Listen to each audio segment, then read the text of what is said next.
নিজের চোখের সামনে যদি দেখেন একটা মাত্র 40 দিনের নিষ্পাপ শিশু কিংবা 6 বছরের একটা বাচ্চা কোনো অদৃশ্য শক্তির হাতে ছটফট করছে, আর আপনার চোখের সামনে ঘুরে বেড়াচ্ছে অচেনা কোনো অবয়ব, তাহলে কি আপনি নিজের ঘরে এক মুহূর্তও শান্তিতে ঘুমাতে পারবেন? এমনই এক গা শিউরে ওঠা অমানুষিক ভৌতিক অভিজ্ঞতার মুখোমুখি হয়েছিলেন কানিজ আপু। চলুন সরাসরি চলে যাই তার সেই রোমহর্ষক সত্য ঘটনাটিতে। আমি মোহাম্মদ সিফাত আলম। আজ আমি আপনাদের মাঝে উপস্থিত হয়েছি নতুন একটি ঘটনা নিয়ে। এক আপুর নিজের জীবনের খুব ভয়ানক এবং অদ্ভুত কিছু অভিজ্ঞতা শেয়ার করব। আমি সরাসরি ঘটনায় যাচ্ছি। বলছেন কানিজ আপু। কিছু স্মৃতি আর কিছু ঘটনা আমাদের মনে এমনভাবে দাগ কেটে যায় যা চাইলেও সারা জীবন ভোলা সম্ভব না। আমি গর্ব করে বলতে পারি যে আমি আপনাদের এই পরিবারের একজন নিয়মিত শ্রোতা। রাতে ঘুমানোর আগে ভূত.com না শুনলে আমার যেন ঘুমই আসতে চায় না।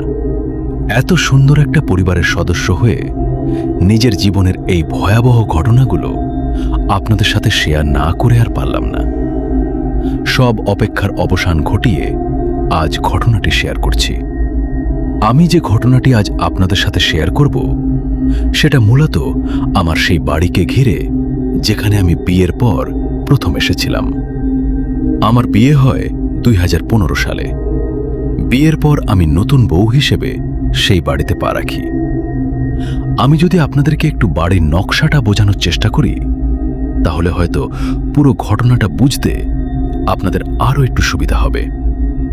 বাড়ির গ্রাউন্ড ফ্লোরে ছিল আমাদের বেশ বড়সড় একটা ড্রয়িং রুম, সাথে লাগোয়া একটা ডাইনিং রুম, আর একটু এক্সটেনশন করে মানে পেছনের দিকে বাড়িয়ে বেশ বড় একটা রান্নাঘর। এরপর প্রথম তলায় ছিল আমাদের থাকার জন্য বেডরুমগুলো, আর একেবারে টপ ফ্লোরে বা 3 তলায় ছিল একটা বক্স রুম আর অন্য আর একটা ফাঁকা রুম। সেই সময় ওই 3 তলার রুমটা আমাদের তেমন কোনো কাজেই আসতো না, একেবারে পড়েই থাকতো বলা যায়। তবে পরে যখন আমাদের বাচ্চা হলো তখন আমরা ওই রুমটাকে বাচ্চাদের খেলনা রাখার রুম বানিয়ে ফেলি। বাচ্চারা ওখানে গিয়ে খেলাধুলা করত। যখন আমি বিয়ের পর এই বাড়িতে প্রথম আসি তখন এই বাড়িতে মানুষ ছিলাম আমরা মাত্র 3 জন, আমার স্বামী, আমার শাশুড়ি আম্মা আর আমি। শাশুড়ি আম্মাকে আমি মা বলেই ডাকতাম। আমার স্বামী ওই সময়টায় সাধারণত নাইট শিফটে কাজ করত। ওনার ডিউটি রাতে থাকায় বেশিরভাগ রাতেই উনি বাড়ির বাইরে থাকতেন। এখানে আরেকটা কথা আপনাদের জানিয়ে রাখা ভালো, আমাদের বিয়ের খুব অল্প কিছুদিন আগে আমার স্বামী আর আমার শাশুড়ি আম্মা এখানে শিফট করেছিলেন। আমি আসার পর কিছু কথা আম্মা আমাকে পরে জানিয়েছিলেন। আম্মা বলেছিলেন প্রথম প্রথম ওনার কাছে সবকিছু একদম স্বাভাবিকই মনে হতো, তেমন কোনো সমস্যা চোখে পড়েনি। আমার স্বামী যখন রাতে কাজে চলে যেতেন আম্মা তখন বাড়িতে একাই থাকতেন। বেশ শান্তিতেই দিন কাটছিল, কোনো ভয় বা খারাপ লাগা কাজ করেনি। কিন্তু একদিন অদ্ভুত একটা ব্যাপার ঘটে। আম্মা আমাকে বললেন, বৌমা, একদিন রাতে আমি আমার রুমের দরজার কাছে হঠাৎ একজনকে দাঁড়িয়ে থাকতে দেখি। লোকটার বয়স আনুমানিক 50-এর বেশি হবে। পরনে একটা প্যান্ট আর একটা শার্ট ছিল, আর হাতে ছিল একটা সুটকেসের মতো কিছু। লোকটা খুব অদ্ভুত দৃষ্টিতে আমার দিকে তাকিয়েছিল। চোখে মুখে কেমন যেন একটা রাগের ছাপ। সে রাগী চোখে আমাকে দেখছিল আর বিড় বিড় করে কি যেন বলছিল। আমি তো কনফিউজড হয়ে গিয়েছিলাম। আমি স্বপ্ন দেখছিলাম নাকি সব সত্যি সত্যি আমার চোখের সামনে ঘটছিল, কিছুই বুঝতে পারছিলাম না। যদি এটা স্বপ্ন হয়ে থাকে তবে সেটা ছিল একদম বাস্তবের মতো, আর যদি সত্যি হয় তবে সেটা ছিল খুবই ভয়ঙ্কর একটা কিছু। কারণ আমি খুব ভালো করেই জানি যে আমি তখন ঘুমাচ্ছিলাম না, জেগেই ছিলাম। এই একটা অদ্ভুত ব্যাপার আম্মার সাথে ঘটেছিল, এবং সেটা ঘটেছিল আমি এই বাড়িতে আসার আগে। তবে মজার ব্যাপার হলো, আমি যখন এই বাড়িতে এলাম তখন প্রথম দিকে আমার সাথে এমন কিছুই ঘটেনি। আমি একদম স্বাভাবিকভাবেই দিন পার করছিলাম। কোনো অস্বস্তি, কোনো ভয়, কোনো অজানা ছায়া কিছুই আমি টের পাইনি। সবকিছু ঠিকঠাকই চলছিল। দেখতে দেখতে একটা বছর কেটে গেল। 2016 সাল। আমার কোল আলো করে আমার প্রথম সন্তান এলো, আমার বড় ছেলে। সমস্যাগুলো শুরু হয় যখন আমার ছেলের বয়স মাত্র 40 দিন। তখন আমার দিনের বেশিরভাগ সময় ওই নিচতলাতেই কাটত। রাতে ঘুমানোর সময় হয়তো বাচ্চাদের নিয়ে আমি উপরের বেডরুমে যেতাম, কিন্তু দিনের বেলাটা আমি আর আম্মা নিচতলাতেই থাকতাম। আমি সারাদিন এটা সেটা কাজে ব্যস্ত থাকতাম, তাই আম্মা আমার ছেলেকে দেখাশোনা করতেন। নিচতলা মেঝেতেই ছেলের জন্য ছোট একটা বালিশ আর কাঁথা দিয়ে সুন্দর একটা শোয়ার জায়গা তৈরি করা হয়েছিল। ফ্লোরেই ওকে শুয়ে রাখা হতো, কারণ এতে আম্মার অনেক সুবিধা হতো। উনি পাশে বসে থাকতেন, ছেলে ঘুমাতো। একদিন এভাবেই ছেলে ফ্লোরে ঘুমাচ্ছিল।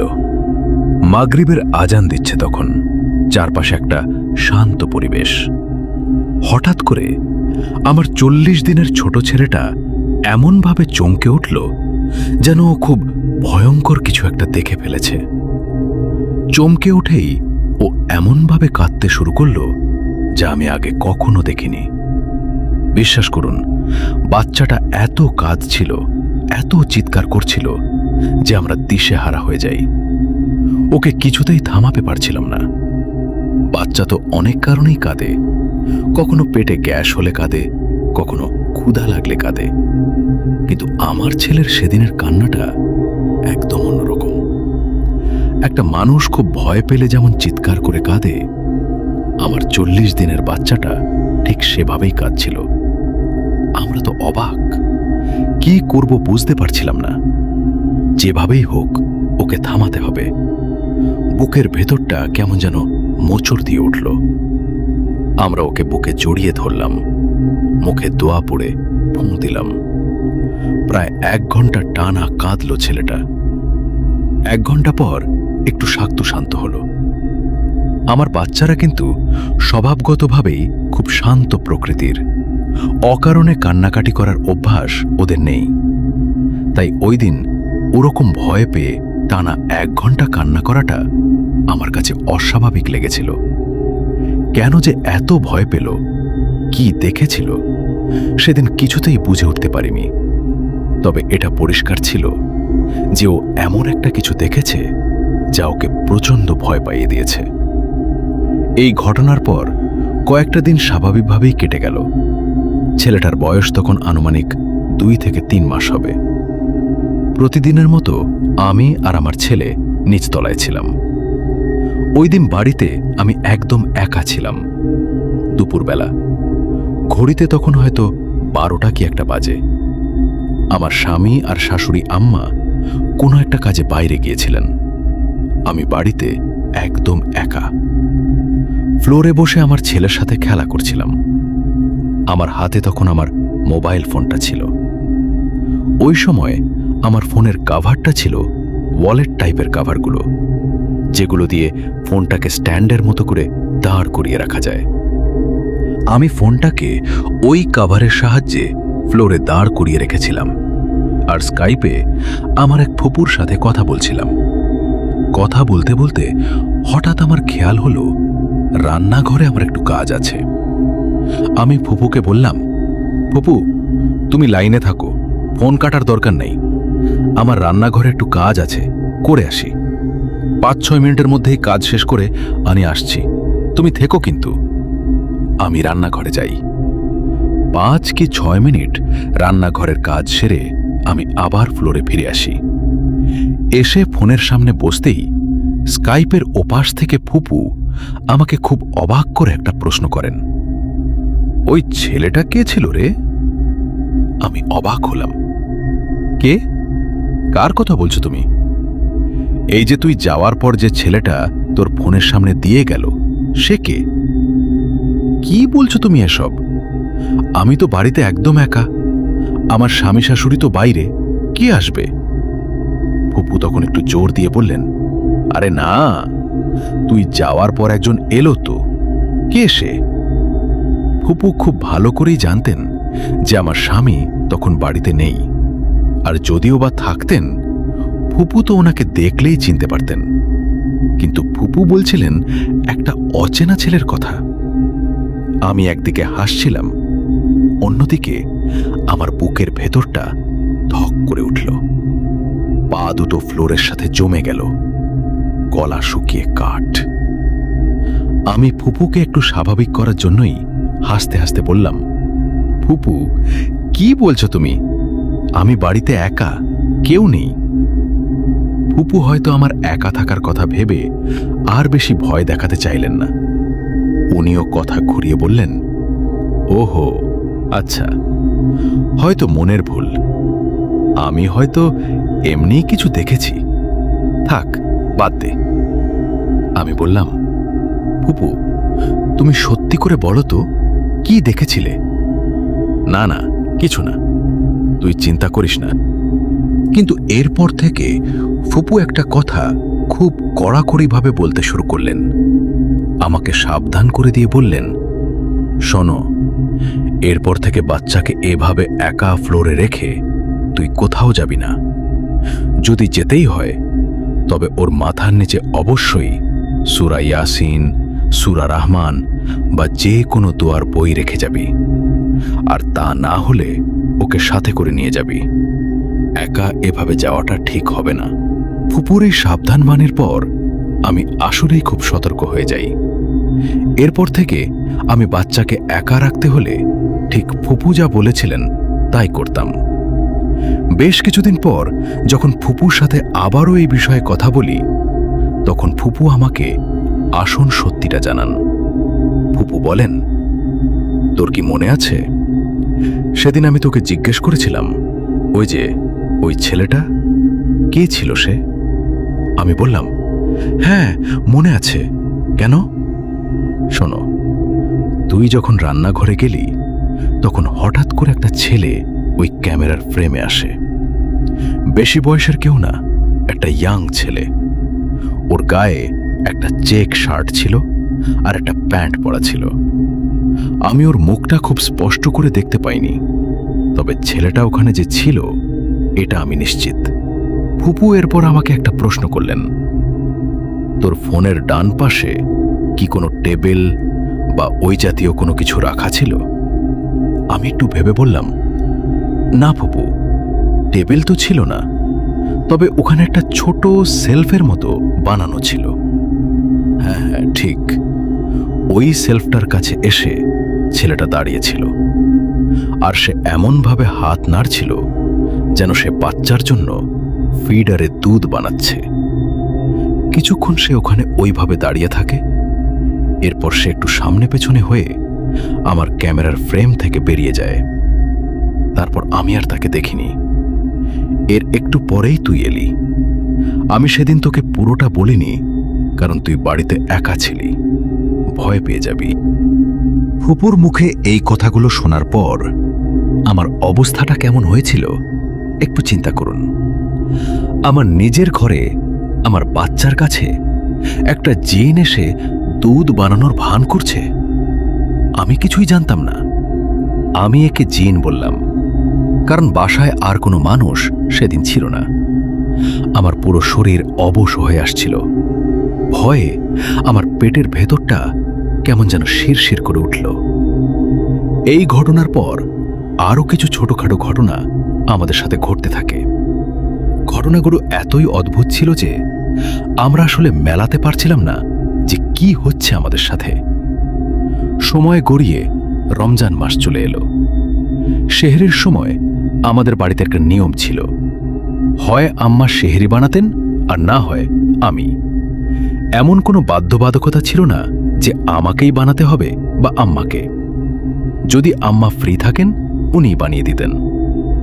এই রমজানের আগে আমার স্বামীর চাকরিতে একটা বড় পরিবর্তন আসে। উনার খুব ভালো একটা জব অফার আসে এবং উনি আগের সেই নাইট শিফটের জবটা ছেড়ে দেন। নতুন এই চাকরিতে উনার নাইট শিফট ছিল না। উনি সাধারণত ইফতারের আগে বাসায় আসতেন। ইফতার করে তারাবির নামাজ পড়ে রাত 10টা বা 11টার দিকে বাসায় ফিরতেন। তাই রাতের বেলা এখন আমরা সবাই বাড়িতে থাকতাম। রমজানের একটা রাতের কথা বলি। আম্মা সেদিন সেহরি বানানোর জন্য উপরের রুম থেকে নিচে নামছিলেন। কাঠের সিঁড়ি বেয়ে নামার সময় আম্মা খুব স্পষ্ট শুনতে পেলেন যে রান্নাঘর থেকে পরোটা ভাজার আওয়াজ আসছে। শুধু আওয়াজ না, পরোটা ভাজলে তেলের বা ঘিয়ের যেটা সুগন্ধ ছড়িয়ে পড়ে, আম্মা সেই গন্ধটাও পাচ্ছিলেন। আম্মা ভাবলেন, যাক, বৌমা তাহলে উঠে সেহরি বানানো শুরু করেছে। আমি এখন আর রান্নাঘরে গিয়ে কি করব? এই ভেবে আম্মা সিঁড়ি থেকে আবার উপরের রুমে চলে যান। উনি বিছানায় শুয়ে অপেক্ষা করতে থাকেন। কিন্তু সময় গড়িয়ে যাচ্ছে। সেহরি শুরুর সময় প্রায় শেষ হয়ে আসছে, অথচ আমি আম্মাকে ডাকতে যাচ্ছি না। আম্মার মনে একটু খটকা লাগে। উনি ভাবলেন, কি ব্যাপার, এতক্ষণ তো লাগার কথা না, বৌমা এখনো আমাকে ডাকছে না কেন? এই ভেবে আম্মা হন হন করে আবার নিচে নামলেন, রান্নাঘরে ঢুকলেন। কিন্তু রান্নাঘরে ঢোকে আম্মা তো পুরা রান্নাঘর একদম ফাঁকা, কেউ নেই সেখানে। চুলা বন্ধ, হাঁড়ি পাতিল সব নিজের জায়গাতেই রাখা, পরোটা ভাজার কোনো চিহ্নই নেই। আম্মা তো অবাক। উনি নিজের কানে শুনেছেন আমি পরোটা ভাজছি, নিজের নাকে পরোটার ঘ্রাণ পেয়েছেন। সেহরির সময় পার হয়ে যাচ্ছিল দেখে আম্মা ওই মুহূর্তে এসব নিয়ে বেশি ভাবার সুযোগ পাননি। উনি খুব দ্রুত হাতে সেহরি বানিয়ে ফেলেন। এর কিছুদিন পরের কথা, সম্ভবত ওই রমজানেই নাকি এর পরের রমজানে, আমার ঠিক মনে পড়ছে না, তবে সেটা রমজান মাসই ছিল। ওই রাতে সেহরি বানানোর দায়িত্ব ছিল আমার। আমি রান্নাঘরে গিয়ে সেহরি তৈরি করে উপরে গেলাম আমার স্বামীকে ডাকার জন্য। আমি ওনাকে ডেকে তুললাম, উঠুন, সেহরির সময় হয়ে গেছে, তাড়াতাড়ি হাত মুখ ধুয়ে নিচে চলুন। স্বামীকে ডেকে আমি ভাবলাম আমি নিজেই আগে ওয়াশরুম থেকে ফ্রেশ হয়ে আসি। আমি ওয়াশরুমে ঢুকলাম। ওয়াশরুমে ঢোকার একটু পরেই আমি শুনতে পেলাম কাঠের সিঁড়ি দিয়ে খুব ভারী পায়ে কেউ একজন ধূপধাপ করে নিচে নেমে গেল। আমাদের সিঁড়িগুলো কাঠের হওয়ায় কেউ একটু জোরে পা ফেললেই খুব শব্দ হতো। আর এই শব্দটা এত ভারী ছিল যে মনে হচ্ছিল বেশ ওজনদার কেউ তাড়াহুড়ো করে দৌড়ে সিঁড়ি দিয়ে নামছে। আমি ভাবলাম হয়তো ওনার সেহরি করতে দেরি হয়ে যাচ্ছে দেখে উনি খুব দ্রুত দৌড়ে নিচে নেমে গেলেন। আমি ওয়াশরুম থেকে ফ্রেশ হয়ে বেরিয়ে এলাম। রুমে এসে আমি যা দেখলাম তাতে আমার পায়ের তলার মাটি সরে যাবার মতো অবস্থা। আমি দেখলাম আমার স্বামী বিছানায় শুয়ে অঘোরে ঘুমাচ্ছেন। আমি পুরো জমে গেলাম। এই তো একটু আগে আমি নিজে ওনাকে ডাকলাম, তারপর ওয়াশরুম থেকে স্পষ্ট শুনলাম উনি দৌড়ে নিচে নামলেন। তাহলে আমি কাছে গিয়ে ওনাকে আবার ডাক দিলাম। উনি চোখ কোচলাতে কোচলাতে উঠলেন। আমি ওনাকে কিছুই বললাম না, চুপচাপ ওনাকে নিয়ে সেহরি করতে গেলাম। আমি কিন্তু মনের ভেতর তখন ভয়ের একটা শীতল স্রোত টের পাচ্ছিলাম। এরপর থেকে বাড়িতে এমন অনেক ছোটখাটো অদ্ভুত ঘটনা ঘটতে থাকে। যেমন ধরুন, আমি হয়তো রান্নাঘরে কাজ করছি, হঠাৎ স্পষ্ট শুনতে পেলাম আমার স্বামী আমার নাম ধরে ডাকছে। আমি দৌড়ে ওনার কাছে গিয়ে জিজ্ঞেস করলাম, আপনি কি আমাকে ডাকলেন? উনি খুব অবাক হয়ে বললেন, কই না তো, আমি তো ডাকিনি। আবার কখনো এমন হতো আমার স্বামী হয়তো রুমে বসে আছেন, হঠাৎ উনি শুনতে পেতেন আমি ওনাকে ডাকছি। উনি জিজ্ঞেস করলে আমি বলতাম, আমি তো ডাকিনি। এমনকি আম্মার সাথেও এমন ঘটনা ঘটত। আম্মা হয়তো নিজের রুমে ঘুমাচ্ছেন, হঠাৎ কানের কাছে কেউ ফিস করে বলল, আম্মা উঠুন। আম্মা চমকে উঠে দেখতেন কেউ নেই। কে ডাকলো, কোথা থেকে ডাকলো, কিছুই বোঝা যাচ্ছে না। আমরা আসলে খুব অসহায় বোধ করছিলাম। এই অজানা ভয়টা আমাদের সবাইকে ধীরে ধীরে গ্রাস করছিল।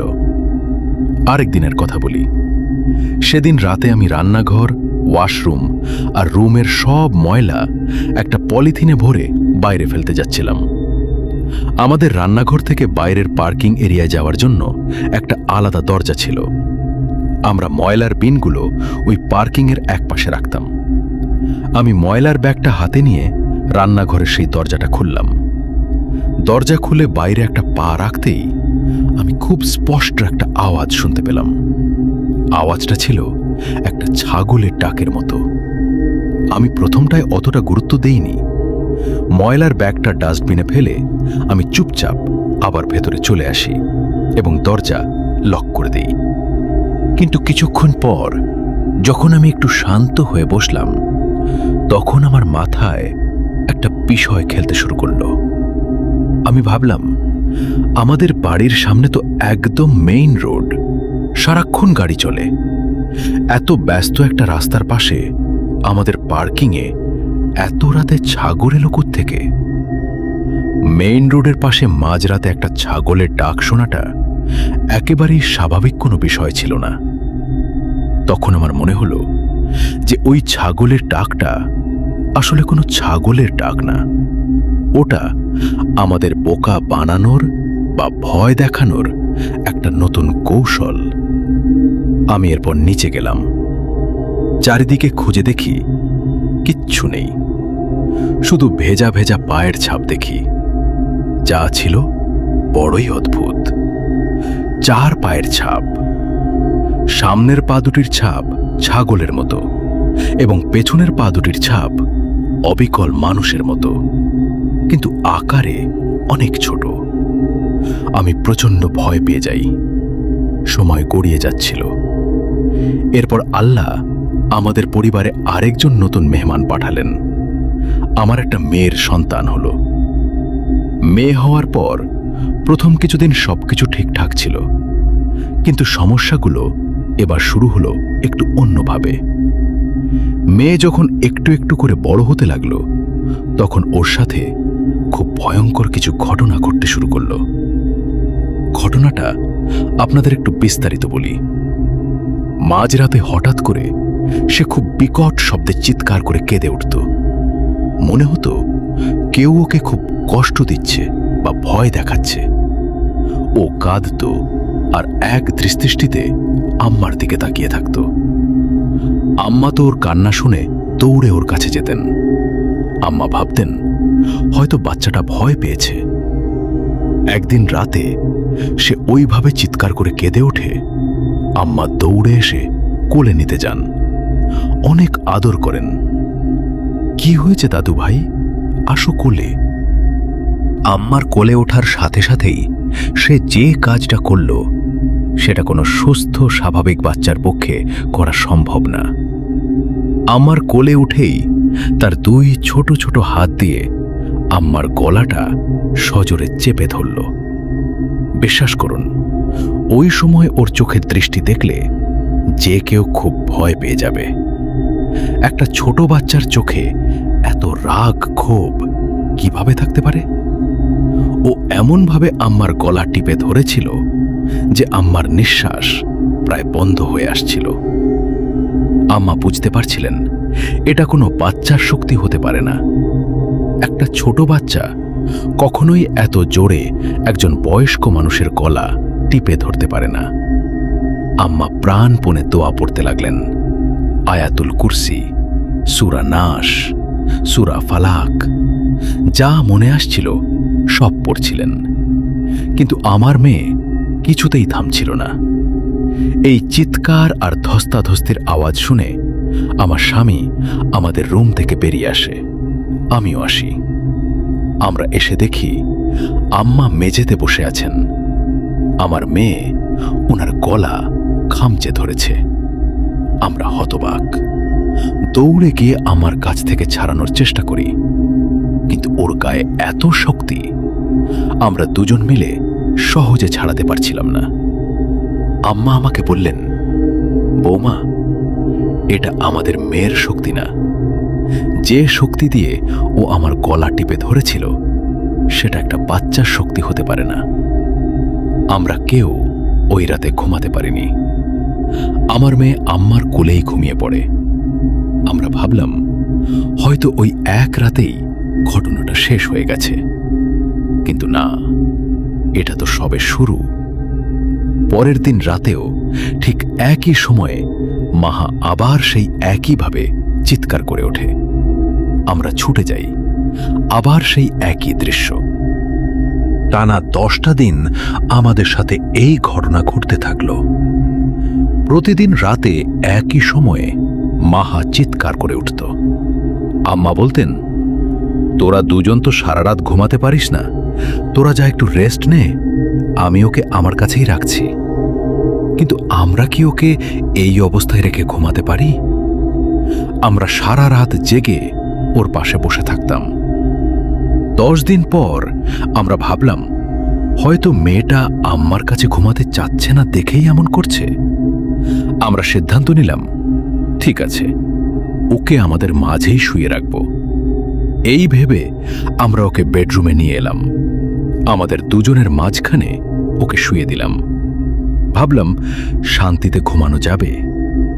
কিন্তু ঘড়িতে যখন রাত 2টা কি 2:30, তখন হঠাৎ করেই সে আবার বিকট চিৎকার দিয়ে উঠল।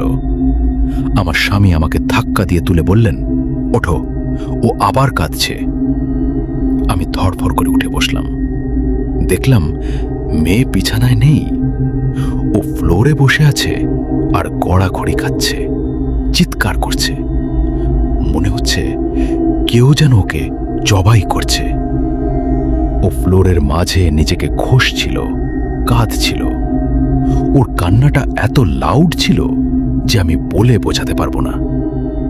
ওর এই অবস্থা দেখে আমার স্বামীর আর সহ্য হলো না। উনি বললেন, না, আর না, এই বাড়িতে আর এক মুহূর্ত থাকা যাবে না। আসলে এই 10 দিনে আমাদের সবার মানসিক অবস্থা এতটাই খারাপ হয়ে গিয়েছিল যে আমরা আর কোনো ঝুঁকি নিতে চাচ্ছিলাম না। বিশেষ করে আমার শাশুড়ি আম্মা এই ঘটনাগুলোর কারণে খুব বেশি ট্রমাটাইজড হয়ে পড়েছিলেন। ওনার বয়স্ক শরীর এই ধকল আর নিতে পারছিল না। তাই আমরা সিদ্ধান্ত নিই, এই বাড়ি ছেড়ে দেব। নতুন একটা বাড়ি খুঁজতে শুরু করি। বাড়ি খোঁজার সময়টাতেও আমাদের সাথে খুব অদ্ভুত ঘটনা ঘটত। বিশেষ করে ওই নিচতলার কাঠের সিঁড়িটার কাছে গেলে একটা গা ছমছমে অনুভূতি হতো। রাতে যদি কোনো কারণে আমাকে বা আমার স্বামীকে রান্নাঘরে যেতে হতো বাচ্চাদের দুধ বানানোর জন্য, তবে আমরা প্রচণ্ড ভয়ে থাকতাম। আমি যখন সিঁড়ি দিয়ে নামতাম, তখন আমার সব সময় মনে হতো আমার পেছনে কেউ একজন দাঁড়িয়ে আছে, কেউ একজন খুব ঠান্ডা দৃষ্টিতে আমাকে দেখছে। আমি ভয়ে ভয়ে পেছনে তাকাতাম না, শুধু চোখ বন্ধ করে শুরা পড়তাম। এই ভয় আর দৌড়াদৌড়ি করতে গিয়ে আমি ওই কাঠের সিঁড়ি থেকে 3 বার পড়ে গিয়েছিলাম। ব্যথাও পেয়েছিলাম, কিন্তু সেই ব্যথার চেয়েও ওই পেছনের অজানা ছায়ার ভয়টা এত বেশি ছিল যে আমি ব্যথা ভুলে দৌড় দিতাম। একদিন রাতের কথা, আমি রান্নাঘরে দাঁড়িয়ে থালা বাসন ধুচ্ছিলাম। সিঙ্কের ঠিক সামনের দেওয়ালে আমার ছায়া পড়ছিল। আমি থালা বাসন ধুচ্ছি, হঠাৎ আমার মনে হলো যে আমার ছায়ার ঠিক পেছনে আরো একটা ছায়া এসে দাঁড়িয়েছে। বুকের ভেতরটা ধক করে উঠল, পা দুটো ফ্লোরের সাথে জমে গেল, গলা শুকিয়ে কাঠ। আমি ঘাড় ঘুরিয়ে দেখার সাহস পাচ্ছিলাম না, শুধু সামনের দেওয়ালের দিকে তাকিয়েই ওই ছায়াটা দেখছিলাম। আমি পরিষ্কার বুঝতে পারছিলাম যে ছায়াটা ধীরে ধীরে বড় হচ্ছে, মানে আমার পেছনের সেই অদৃশ্য জিনিসটা আস্তে আস্তে আমার আরো কাছে আসছে। আমি আর এক মুহূর্ত সেখানে দাঁড়াইনি। হাতের থালাবাটি ওখানে ফেলে রেখে আমি দৌড় দিয়ে রান্নাঘর থেকে বেরিয়ে আসি। যতক্ষণ না আমি উপরে আমার রুমে পৌঁছাই ততক্ষণ আমার মনে হচ্ছিল কেউ আমাকে তাড়া করছে। আরেক দিনের কথা, সেদিন আমার স্বামী অফিস থেকে একটু তাড়াতাড়ি ফিরেছিলেন। উনি গাড়ি পার্ক করে সোজা বাড়ির ভেতরে ঢোকেন। ভেতরে ঢুকে উনি প্রথমে আম্মার রুমে যান। আম্মার রুমে গিয়ে দেখেন আম্মার রুমে নেই। এরপর উনি সরাসরি দোতলায় আমাদের রুমে আসেন। রুমে এসে উনি আমাকে একটু চিন্তিত মুখে জিজ্ঞেস করলেন, তুমি কি একটু আগে আম্মার রুমে ছিলে? আমি অবাক হয়ে বললাম, কই না তো, আমি তো বাচ্চাদের নিয়ে এই রুমে আছি। উনি একটু ইতস্তত করে বললেন, না কিছু না, মানে এমনি জিজ্ঞেস করলাম আর কি। কিন্তু ওনার চোখের দৃষ্টি দেখে আর স্বর শুনে আমি বুঝতে পারলাম উনি কিছু একটা গোপন করছেন। আমি তখন জোরাজুরি করিনি, কারণ এমনিতেই আমরা সবাই খুব ভয়ের মধ্যে ছিলাম। বেশ কিছুদিন পর যখন ওই বাড়ি ছেড়ে আমরা নতুন বাড়িতে যাই, তখন একদিন কথায় কথায় উনি বলেন, সেদিন আমি যখন অফিস থেকে ফিরে গাড়ি পার্ক করে বাড়ির ভেতর ঢুকি, আম্মাকে রুমে না দেখে ফিরে আসার সময় স্পষ্ট দেখি যে আম্মা নিচতলার লিভিং রুমে বসে টিভি দেখছেন। আমি আম্মাকে বসে থাকতে দেখেই দোতলায় চলে আসি। দোতলায় এসে আমি যখন তোমার কাছে যাই, তখন আমি তোমাকে জিজ্ঞেস করি যে তুমি আম্মার রুমে ছিলে কিনা, কারণ আমি নিচে আম্মাকে দেখে এলেও স্পষ্ট অনুভব করছিলাম যে কেউ একজন সিঁড়ি দিয়ে আমার আগে আগে দৌড়ে উপরে উঠল, আম্মার রুমে ঢুকল। আমি ভেবেছিলাম হয়তো তুমি, কিন্তু তুমি বললে তুমি ওখানে যাওনি। এই কথা শোনার পর আমি বুঝতে পারি যে উনি সেদিন ওইভাবে কেন আমাকে প্রশ্ন করেছিলেন। যাই হোক, আল্লাহর অশেষ রহমতে ওই বাড়িটা ছেড়ে দিয়ে নতুন একটা বাড়িতে আমরা মুভ করি। এই নতুন বাড়িতে আমরা প্রায় 2 বছর হতে চলল আছি। আলহামদুলিল্লাহ, এই বাড়িটা খুব শান্ত। এখানে আসার পর থেকে আমরা খুব হালকা আর ফুরফুরে অনুভব করি। সেই আগের বাড়ির মতো দমবন্ধ করা পরিবেশ বা গা ছমছমে অনুভূতি এখানে নেই। কিন্তু ভাই, সব যে একদম ঠিক হয়ে গেছে তা কিন্তু নয়। ওই বাড়ির কিছু প্রভাব হয়তো এখনো আমাদের সাথে আছে, বিশেষ করে আমার মেয়ে মাহার উপর। মাহার বয়স এখন 6 বছর। মাশাআল্লাহ, ও এখন অনেক বড় হয়েছে, কিন্তু এখনো মাঝে মাঝে রাতে ও আগের মতোই ডুকরে কেঁদে ওঠে, একদম আউট অফ কন্ট্রোল হয়ে যায়। তখন ওকে সামলাতে বেশ কষ্ট হয়। এই তো সেদিনের কথা, আমি আমার বাচ্চাদের ঘুম পাড়াচ্ছিলাম। আমার 3টা বাচ্চা। আমি বাকি 2জনকে শুইয়ে দিয়ে মাহার কাছে গেলাম ঘুম পাড়াবো। ওর কাছে যেতেই ও কাঁদতে শুরু করল। কান্নাটা স্বাভাবিক না। No no, please please. আমি ভয় পেয়ে গেলাম। মা, কি হয়েছে মা, কাঁদছো কেন? মাম্মা প্লিজ হেল্প মি। ওর কথা বলাটা আমার কানে এখনো বাজে। ও এমনভাবে আমার কাছে সাহায্য চাচ্ছিল, মনে হচ্ছিল কেউ ওকে আমার কাছ থেকে কেড়ে নিতে চাচ্ছে। ও কাঁদতে কাঁদতে বিছানার পেছনের দিকে সরে যাচ্ছিল। মনে হচ্ছিল কেউ ওর পা ধরে পেছনের দিকে টানছে। আমি আর 1 সেকেন্ডও দেরি করিনি। আমি দৌড়ে গিয়ে ওকে টেনে আমার কোলে নিলাম। ওকে বুকের সাথে শক্ত করে জড়িয়ে ধরলাম। আমি তখন অনবরত আয়াতুল কুরসি পড়ছি। এরপর ও আস্তে আস্তে শান্ত হলো। আমি বুঝতে পারি আমরা যে বাড়ি ছেড়ে চলে এসেছি তার অশুভ শক্তি এখনো কাটেনি। আমি শুধু আল্লাহর কাছে দোয়া করি তিনি যেন আমার সন্তানদের, আমার পরিবারের সবাইকে সব ধরনের অশুভ শক্তির হাত থেকে রক্ষা করেন। আমরা তো আসলে মানুষ, আমাদের ক্ষমতা কতটুকুই বা? আল্লাহর সাহায্য ছাড়া আমরা অসহায়। এই বলেই আপু তার ঘটনা শেষ করেন। তবে কানিজ আপুর এই পুরো ঘটনাটি শোনার পর আমার মনে একটা প্রশ্ন বারবার ঘুরপাক খাচ্ছে। এত বড় এবং ভয়াবহ কিছু ঘটনা ধারাবাহিকভাবে ঘটার পরও কেন তারা কোনো হুজুর বা আধ্যাত্মিক কোনো গুণী মানুষের কাছে গেলেন না? কিংবা সেই বাড়িতে কেন এসব ঘটছিল? সমস্যাটা কি ওই নির্দিষ্ট বাড়িটির ছিল, নাকি অন্য কোনো কারণে তাদের সাথে এই ঘটনাগুলো ঘটছিল? এই পুরো ব্যাপারটি নিয়ে কি পরবর্তীতে কোনো অনুসন্ধান করা হয়েছিল? আমি মনে করি কানিজ আপুর কাছ থেকে এই বিষয়ে আরেকটু খোঁজ নিয়ে সত্যিটা জানা দরকার। কারণ এত বড় ভৌতিক অভিজ্ঞতা হলে মানুষ স্বাভাবিকভাবেই কোনো বুজুর্গ বা অভিজ্ঞ ব্যক্তির শরণাপন্ন হন। উনিও হয়তো পরবর্তীতে তেমন কিছু করার চেষ্টা করেছিলেন। সেই বিষয়টি সম্পর্কে আরও পরিষ্কার হওয়া প্রয়োজন। আর যা ঘটছিল তা কি সত্যি বাড়িটির ভৌতিক ইতিহাসের জন্য, নাকি অন্য কোনো অশুভ ছায়া এখনো তাদের পিছু ছাড়েনি, তা জানার জন্য আমরা অপেক্ষা করব। আজ এখানেই শেষ করছি। আমরা চলে যাব আমাদের পরবর্তী ঘটনায়। রাত তখন 12টা পেরিয়েছে।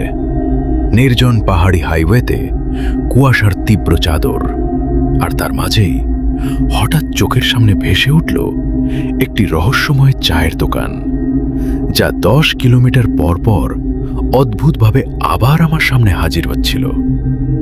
আর ঠিক তখনই শুরু হলো এক চরম আতঙ্কজনক তাড়া। আমার উল্লেখযোগ্য কিছু শখের মধ্যে একটি হল মোটর বাইকে ভ্রমণ করা। সাধারণত ডে ট্যুর করি, তাই ফেরার পথে অনেকবার বেশ রাত হয়ে যায়।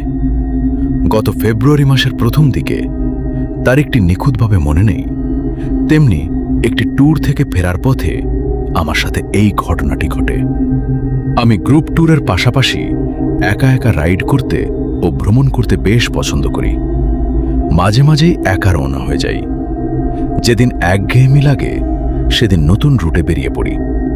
সেদিনও সিলেট সদর থেকে বিয়ানীবাজার উপজেলায় এক পরিচিত ভাইয়ের সাথে দেখা করে বড়লেখা, জুড়ি, রাজনগর ও ফেঞ্চুগঞ্জ উপজেলা হয়ে শহরে ফেরার রুট প্ল্যান করি। রাজনগরে আরেক পরিচিত বাইকার ভাইয়ের সাথে দেখা করার কথা ছিল। বেশ কিছুদিন বেড়ানো হয়নি, তাই উদ্দেশ্য ছিল যত বেশি সম্ভব রাইড করা। সে কারণেই ইচ্ছে করেই রুটের দৈর্ঘ্য বাড়িয়ে দিয়েছিলাম। আমি যখন ফেরার পথে রাজনগরে পৌঁছাই, রাত তখন প্রায় 9টার বেশি হয়ে গেছে। রাত 1টা থেকে 2টা পর্যন্ত নাইট রাইড করে আমি অভ্যস্ত ছিলাম, আর সে কারণেই কোনো তাড়াহুড়ো ছিল না। শেষ মিট আপ করে বেরোনোর সময় রাত 11টা থেকে 12টার মতো হয়ে যায়। শীত তখন বেশ জাঁকিয়ে বসেছে। উল্লেখযোগ্য যে রাইডিংয়ের সময় আমার একটি বিশেষ অভ্যাস আছে। আমি 30 থেকে 40 কিলোমিটার পর পর ব্রেক নিয়ে রাস্তার কোনো বাজারে নেমে চা খাই। এটা এমন নয় যে আমি এমনিতে খুব চা খাই, তবে ভ্রমণের সময় চা খেলে রাস্তায় ফোকাস করা সহজ হয়। তাছাড়া শীতের রাতে কুয়াশা বেশি থাকায় খুব মনোযোগ দিয়ে গাড়ি চালাতে হয়। ঠান্ডা বাতাস লাগে, তাই চায়ের ব্রেক নেওয়ার তাগিদ এবং চাওয়াটা অনেক বেশি বেড়ে যায়। পাহাড়ি হাইওয়ে রাস্তায় কিছুক্ষণ পর পর টুকটাক গাড়ি ছিল। সন্ধ্যার পর এই রুটে কখনো আসলে বুঝতে পারবেন, অন্যরকম একটা অনুভূতি হয়। উঁচু নিচু পাহাড়ি রাস্তায় গা ছমছম করে উঠবে। আর শীতের রাতে এমন সময়ে চারপাশের পরিবেশ অনেক ভৌতিক লাগে। তবে আমার কোনো ভৌতিক ভয় ছিল না, ভয় ছিল শেয়ালের। হঠাৎ করেই এরা দৌড়ে রাস্তায় বেরোতে পারে, আর বাইক নিয়ন্ত্রণ করতে না পারলে বড় দুর্ঘটনা ঘটে যেতে পারে। ছোটখাটো বাজারগুলো একেবারেই নিঃসঙ্গ। দোকানপাট বন্ধ করে মানুষজন ঘরে চলে গেছে, তাই চায়ের আশায় আকুল হয়ে তাকিয়ে থেকেও ভাগ্য অনুকূলে পাচ্ছিলাম না। কোনো চায়ের দোকান তো দূরে থাকো, কোনো মানুষকেও নজরে পড়েনি। মফস্বলে বা গঞ্জে শীতে এমনই হয়। রাত তাড়াতাড়ি নামে আর বাজারে দোকানপাট 10টা থেকে 11টার মধ্যেই বন্ধ হয়ে যায়। আশাহত হয়ে বাজারের শেষ প্রান্তে এসে হঠাৎ নজরে পড়ল বাজার থেকে কিছুটা দূরে সামনে হেঁটে গেলে 3 থেকে 4 মিনিট লাগবে এমন দূরত্বে ছোট চায়ের দোকানের সাইজের একটি ঘরে বাতি জ্বলছে এবং ধোঁয়া উঠছে। খুশি হয়ে গেলাম।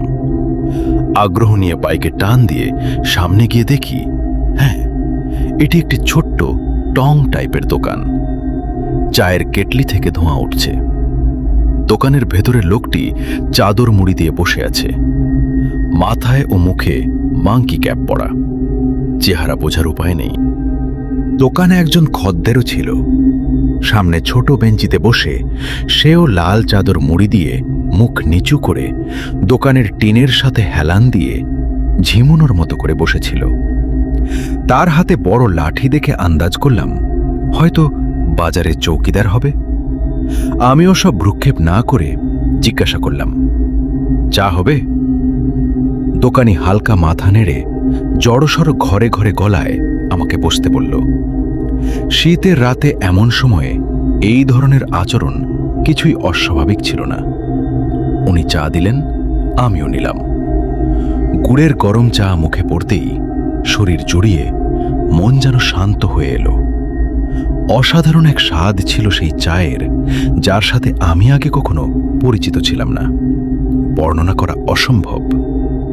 চা পান করে ওনাকে বললাম, আঙ্কেল, আপনার চা কিন্তু অসাধারণ। কি দেন এতে? উনি কিছুই বললেন না। জবাবে শুধু এক অদ্ভুত হাসির মতো শব্দ করলেন। আমি আর কথা বাড়ালাম না, দাম জানতে চাইলাম। বললেন 2 টাকা। শুনে অবাক হয়ে গেলাম। এমন স্বাদের চা আর 2023 সালে এসেও 2 টাকায় বেচছে, এটা তো অসম্ভব। ভাবলাম ভুল শুনলাম না তো। আবার জিজ্ঞাসা করতেই সিলেটি ভাষায় বলে উঠলেন, 2 টাকা দাও। কথাটির সুরের মধ্যে এমন কিছু ছিল যে আমি অদ্ভুত এক অস্বস্তি অনুভব করলাম।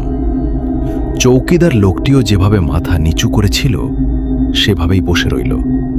হয় ঘুমাচ্ছে, না হয় কোনো আগ্রহ নেই। আমি 2 টাকা দিয়ে আসার সময় অস্বস্তি কাটাতে একটু আড়ষ্ট হাসি দিয়ে বললাম, এমন স্বাদের চা এত কম দামে? এমন চা যদি অন্য কোথাও পাওয়া যেত, এই চায়ের কোনো তুলনা নেই। আমার কথা শুনে দোকানি জবাব দিলেন, আচ্ছা, পাবেন। আমি এই কথার কোনো গভীর সারমর্ম বুঝলাম না, আর কথা না বাড়িয়ে বাইক স্টার্ট দিয়ে রওনা দিলাম। প্রায় 10 কিলোমিটার রাস্তা আসার পর সেই কথার মূল রহস্য অপ্রত্যাশিতভাবে সামনে এলো। হঠাৎ করেই আমার বাইকের সামনে একটি শেয়াল চলে এলো। চমকে গিয়েছিলাম, তাই বাইক স্লো করে খুব সাবধানে চালাচ্ছিলাম। এই জায়গায় কুয়াশা একটু কম থাকায় কিছু দূরে লক্ষ্য করলাম রাস্তার পাশে একটি বাতি জ্বলছে। বাইকের গতি এমনিতেই কম ছিল, তাই বাতির উৎসের সামনে দিয়ে যাওয়ার সময় চোখ বুলিয়ে আমি একদম হতভম্ব হয়ে গেলাম। এ তো সেই এই একই চায়ের দোকান। কয়েক সেকেন্ড দেখেছি, কিন্তু তাতেই স্পষ্ট দেখলাম সেই দোকানি আর চৌকিদার একই অবস্থায় বসে আছে। একদম হুবহু সেই দোকান, রাস্তার পাশে একাকী দাঁড়িয়ে আছে। আশেপাশে কিচ্ছু নেই। সেখানে দাঁড়ানোর সাহস আমার হলো না। শুধু ভাবছিলাম, এটা কিভাবে সম্ভব? এই দোকান এখানে আসবে কিভাবে? কয়েক মিনিট পর নিজেকে সান্ত্বনা দিলাম, হয়তো অন্য কোনো দোকান দেখে আগেরটির কথা মনে পড়েছে। কিন্তু হুবহু 2টি লোক একইভাবে বসে থাকা, এর তো কোনো যৌক্তিক ব্যাখ্যা নেই। তাও ভাবলাম হয়তো চোখের ভুল। কিছুক্ষণ আগে দেখা স্মৃতিটা নতুন দৃশ্যের সাথে গুলিয়ে গেছে। জোর করে মাথা থেকে চিন্তাগুলো সরিয়ে রাস্তায় মনোযোগ দিলাম। ফেঞ্চুগঞ্জের ব্রিজ পার হয়ে যাওয়ার সময় আবার চা খেতে ইচ্ছে হলো, কিন্তু দেরি হয়ে যাচ্ছে ভেবে ঠিক করলাম শহরে পৌঁছেই চা নেব।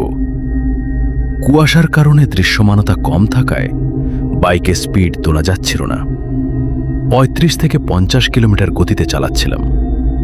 মাঝে মাঝে দু একটি ট্রাক আর মাইক্রোবাস ছাড়া রাস্তায় অন্য কিছুই ছিল না।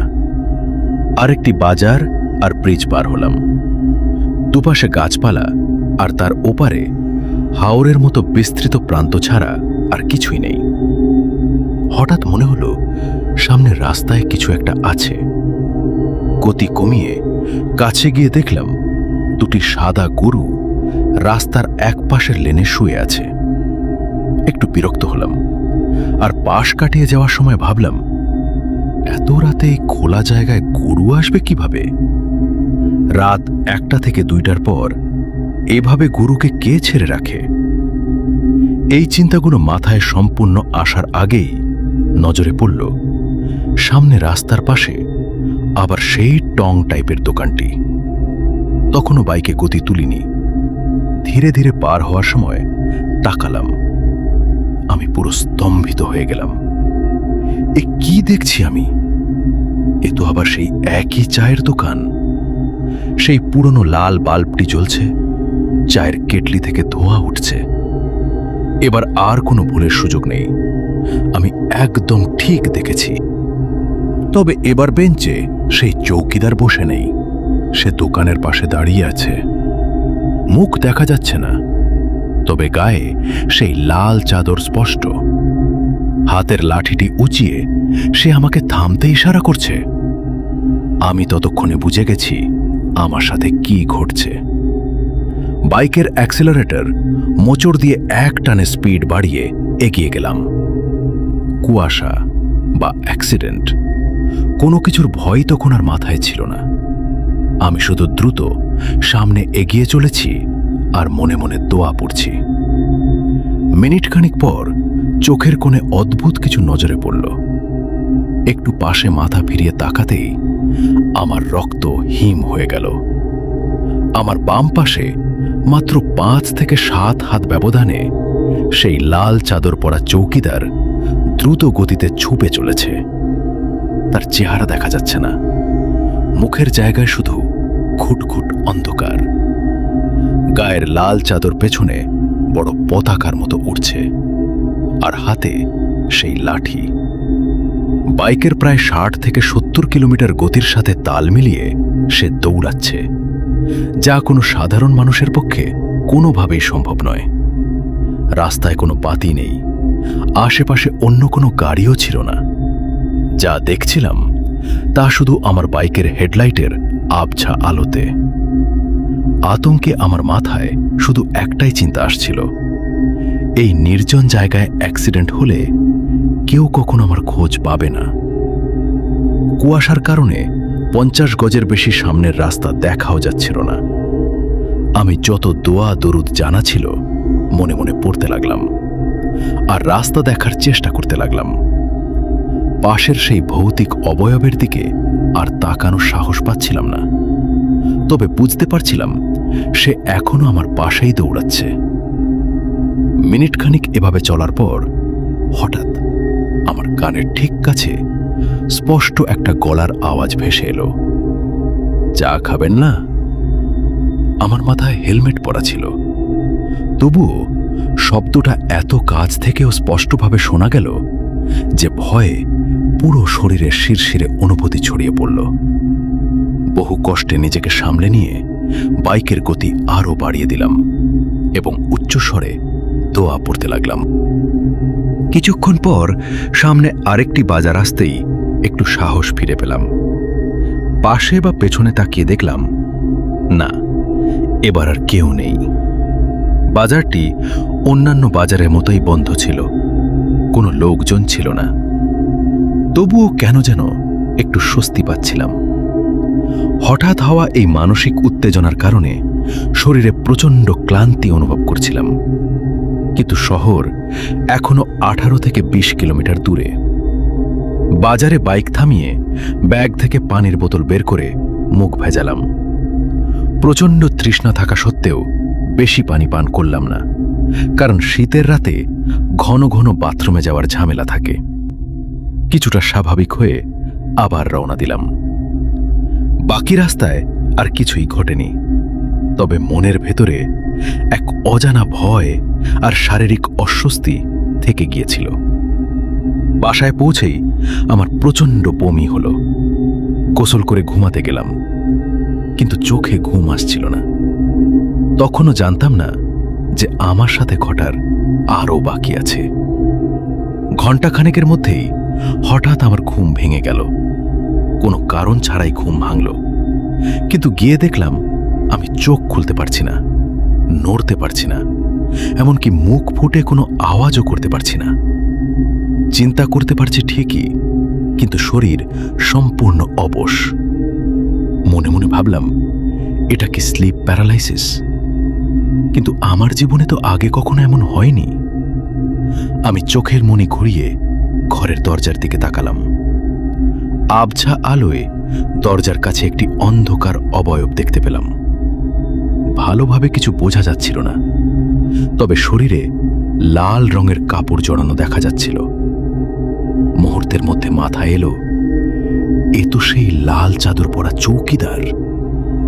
পরিস্থিতিটা প্রচণ্ড অস্থির লাগছিল, কিন্তু আমি একদম নিঃসহায়, নড়তে পারছি না।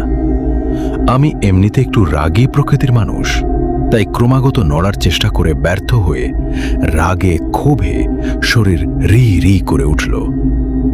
দোয়া দরুদ মনে মনে পড়ছিলাম, কিন্তু শরীরে কোনো প্রতিক্রিয়া পাচ্ছিলাম না। অবয়বটি যেভাবে ছিল সেভাবেই দাঁড়িয়ে রইল। হঠাৎ শুনলাম কেউ যেন খুব বড় বড় গভীর শ্বাস নিচ্ছে। মানুষ সাধারণত এত বড় শ্বাস নেয় না। কতক্ষণ যে এভাবে কেটে গেল জানি না। অবশেষে শরীরের সমস্ত শক্তি আর ইচ্ছা শক্তি এক জায়গায় জড়ো করে এক ঝটকায় উঠে বসলাম। তখন ভয়ের চেয়ে আমার রাগই বেশি হচ্ছিল। শারীরিকভাবে বেশ শক্তপোক্ত ও বলশালী হওয়ায় ছোটবেলা থেকেই আমার আত্মবিশ্বাস একটু বেশি ছিল। অবয়বটির প্রতি রাগ হচ্ছিল এই ভেবে যে আমার পিছু নিয়ে একদম নিজের বাসা পর্যন্ত চলে এসেছে। নিজের ঘরে মঘরে মানুষের সাহস সবসময় একটু বেশিই থাকে। আমি দ্রুত গিয়ে ঘরের লাইট জ্বালিয়ে দিলাম। মনে মনে ভাবলাম, আজ যা হয় দেখে নেব। কিন্তু লাইট জ্বালাতেই দেখলাম রুমে কেউ নেই, একেবারে ফাঁকা। সে রাতে আর ঘুমাতে পারলাম না। পরদিন সকালে স্থানীয় এক হাফেজ সাহেবের কাছ থেকে ঝাড়ফুঁক করিয়ে নিলাম। উনি ঘটনাটি শুনে বললেন, আমি কোনো ক্ষতিকারক জিনের খপ্পরে পড়েছিলাম। রাতে চলাফেরা করার সময় পাক পবিত্র ও সতর্ক থাকার পরামর্শ দিলেন। পরবর্তী 10 থেকে 15 দিন আমি রাতে ঠিকমতো ঘুমাতে পারিনি। যদিও এরপর থেকে এখন পর্যন্ত আমার সাথে আর কোনো অস্বাভাবিক ঘটনা ঘটেনি। আমি এখনো একা বাইকে ঘুরি, তবে সেই রাতের পর থেকে 2টি নিয়ম মেনে চলি। প্রপার রেস্টুরেন্ট ছাড়া কখনো চায়ের ব্রেক নিই না, আর রাত 9টার বেশি বেজে গেলে হাইওয়েতে একা বাইক চালাই না। আজও আমি জানি না কেন সেই চৌকিদার বা দোকানি আমার পিছু নিয়েছিল। নাকি তাদের চায়ের প্রশংসা করে আমি বড় কোনো ভুল করেছিলাম? হয়তো সেই অসাধারণ স্বাদের চা ভালো কিছু ছিল না, যার কারণেই বাসায় ফিরে আমার বমি হয়েছিল। তবে এই একটি অভিজ্ঞতা আমার সারা জীবনের জন্য এক অবিশ্বাস্য ও অমীমাংসিত রহস্য হয়ে থেকে গেছে। প্রেত সংকেত 91.3 FM। এখানে গল্প নয়, সত্য ঘটনা বলা হয়।